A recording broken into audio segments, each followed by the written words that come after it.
guys, I just finished watching this Elesin Oba, and I am still trying to figure out why the side comments and side talks, like, I've heard people say that the movie is not as great as the PR, which is quite shocking to me. I've also heard some people say that the movie could have been a stage play. I mean, why allow that kind of movie be a stage play within Nigeria and not show it to the other part of the people in the world? Why? That movie is what a Netflix original. Please, Nigerians, you people like to do this thing. And I kind of like jotted some things down, although I already ranted on my WhatsApp status, so why not do it here? Apart, so I'll start from the beginning of the movie. The beginning, yeah, I love the fact that it showed how great our land is in Nigeria. Our lands are in Nigeria. Do you see how fertile those lands are? I mean, have you been to, I'll give you a vivid example. Have you been to Ekiti? See the lands in Ekiti, see how fertile it is. I love that beginning part. I love that it showed the house's dynamics, it showed the Nigerian culture, it showed the various activities. Another part is the nude scene. Oh my god. You know what I like the nude scene is the fact that they had varieties of women in different sizes, in shapes, in age, in complexion.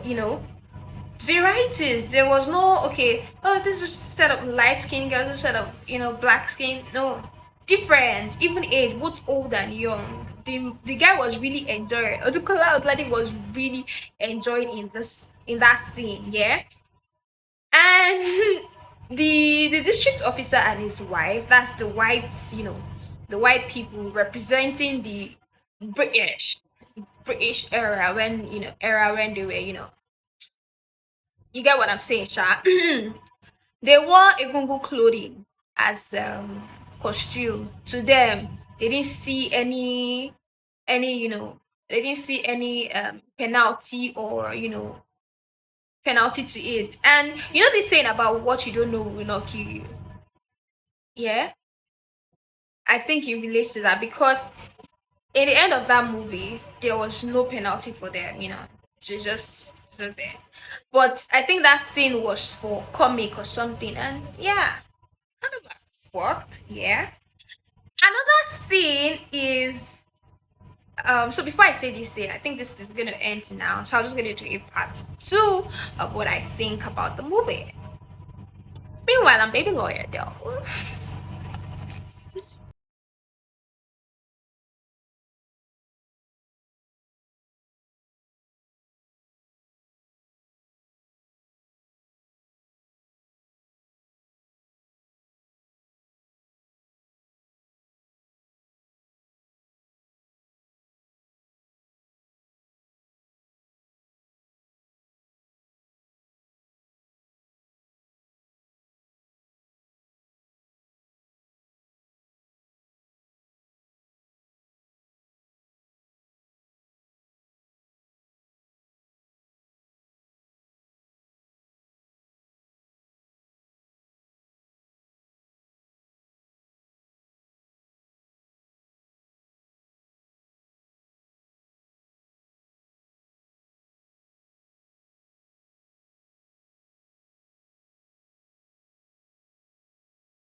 collar beard was white. It was supposed to depict an elderly person, right? But guy, this elderly person was walking. I think that's one of the errors that that's one of the these things that didn't sit well with me. Like this person is supposed to be an elderly person, and he has packs. He's still doing. He's still walking very. Get me. And I never thought about this, but when I was watching this Elesin Oba, it kind of like made me realize that in most Nollywood movies and Hollywood movies, they kind of like depict horses to be a means of transportation and kind of like strength, yeah. But in Nollywood, I don't know if it's an African thing or a Nigerian thing or an Oyo thing. It kind of like they kind of like show horses as as something for royalties, something that wealthy people own and all of that. I don't know if you've actually like seen it in that way. Maybe it's just me, but that's what me I saw. And that scene is the sex scene. The sex scene was really, really. You mean in the olden days when they get married to a virgin, people will gather and wait till they bring the thing to show that this person was actually a virgin. How many of you would have passed that test? How many of you, when you say that you're a virgin and now married you, did they see blood? No, I kind of like this. I never knew that that kind of thing existed, but I kind of like liked this. I liked it. But thank God it's in the past, yeah. Another part I loved about this movie is when Demi and the white lady had a dialogue. Now, that part was very informative, yeah. Why will I say that? It's because the woman was trying to explain to Demi why her husband was saving Odukola Odulade. Now, Demi made her understand that the fact that you don't understand this thing doesn't mean that these people do not understand. Okay, now this is it now. So the woman was saying that what they are doing is being barbaric, and that's how it is generally. These people think that these are beliefs, our culture, our tradition, our customs, our rules are barbaric. But then these are the things that we believe in that have actually been working for us. Take it or leave it. The African tradition still stands regardless of however, whatever wanna happen. And I really like that scene because it was quite informative for me. Yeah. To be honest, I thought this video would have ended in 3 parts, but I'm sorry that I had to come in 4 parts, and I hope you're enjoying it. And I hope this is the last one because, to be honest, go.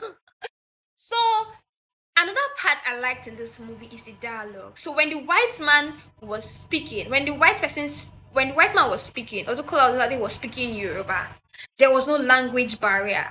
Maybe the white man understood what he was saying because he has stayed long in the country, or maybe Odukola Odulade understands English. But however it was, I kind of like that there was no language barrier, and that's how life is supposed to be generally. Imagine if there was I don't know how to say it, but I just love that dialogue. That as he was speaking, is this thing, he was not making this other person look less of himself. Is in his own language, and I think we all need to embrace that. That okay, it's okay for me to speak my language. It's okay for me to have this intonation of my language, or blah blah blah blah. I don't know if I'm getting out of line, but I just kind of love that dialogue. And then I did not understand the part where Odukola Odulade was trying to transcend, and then he and then the white people were able to arrest him. Like they were able to arrest him. Excuse me, it's supposed to be a powerful scene where he was not untouchable. But I was talking to a friend, and then it got me to realize that that's how life is generally. When you get to your peak of something tends to like you use your own hand to bring yourself down. And it could be greediness, it could be impatience, it could be different things. And in this Odukola Adelade scene, it was everything. It was everything. He was greedy. In fact, I don't think he even wanted to leave the world because life too sweet. And that's something about life. All his life, he was supposed to be an Elesin Oba. And just that 1 minute of enjoyment just like changed everything for him. And you know, it kind of now made me realize that generational curse or circle, whatever we as Nigerians we believe in these things and it is real because I did not get the part where Deyemi, who already went abroad to study, who is already a doctor, now came to sacrifice his own self for his for this cause. Do you get me? So how do you want to see it? My dear, pray oh these these things are real. I really love them. I can't say so much because I really want this movie. I really want this video to end in four. I don't want to do a fifth or whatever. Yeah, so I kind of like really, really enjoyed it and lessons are learned. Is lost for women, his greediness just cost him that. And I hope you all like kind of like enjoy this. I am baby lawyer. Peace out.